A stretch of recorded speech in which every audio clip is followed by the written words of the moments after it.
Bwana, kipindi cha usajili kinaweza kikawa na furaha kwa mashabiki wa timu fulani au kikawa na huzuni vile vile.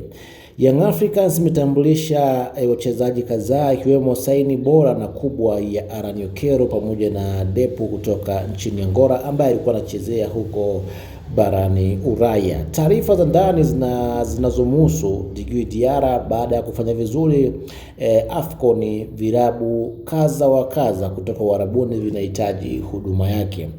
Taarifa hii kwa mara ya kwanza ilitolewa na watu wakakanusha kusema kwamba Yanga wamekataa, lakini wachambuzi mbalimbali wameanza kuzungumzia sakata hili ambapo Farhan Diarra amezungumzia sakata hii na kudai kwamba Young Africans wakati huu wako sokoni kutafuta mbadala wa Diarra kwa sababu kuna uwezekano mkubwa wa nyota huyo kuondoka katika klabu ya Yanga kutokana na kile ambacho kinadaiwa kwamba ana ofa kubwa kutoka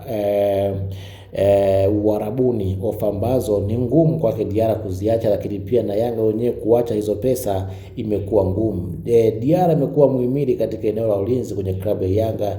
Ni moja kati ya magolikipa ambao wana uwezo wa kuanzisha mashambulizi kutoka chini na kutuliza safu yake ya ulinzi, na wakati huu kama Diarra ataondoka basi itakuwa ni pigo kubwa kwa Young Africans. Lakini pia Hassan Rafael alizungumzia hili kwamba Diarra kapata ofa kubwa kutoka Uarabuni, lakini Yanga wameikataa. Pia Garbu Mzinga alizungumzia hili kwamba Diarra kapata ofa kubwa, na wachambuzi wengine kaza wa kaza wamezungumzia swala la Diarra kupata ofa kubwa kutoka Zamalek, lakini pia na Farabat na timu zingine kutoka huko kwa Uarabuni.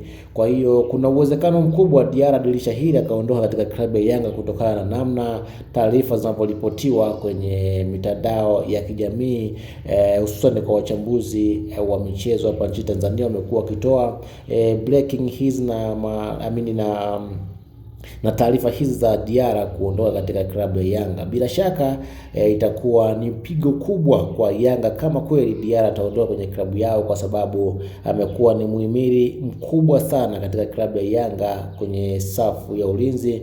Mafanikio makubwa yaliyopata kwa miaka hii minne Yanga, huwezi kumuondoa Diarra ambaye amekuwa ni kipa muhimili mkubwa katika eneo la ulinzi. Naam, mwanafamilia wa Media TV, ni ukumbushe kama ni mara yako ya kwanza kutembea channel hii, usisahau kusubscribe, kulike, kushare na comment ili wa kwanza kuzipata taarifa zetu za kimichezo, burudani, siasa na matukio mbalimbali kwa rahisi zaidi hapa kwenye channel yako pendwa ya Media. Usisahau kusubscribe, kulike na kushare.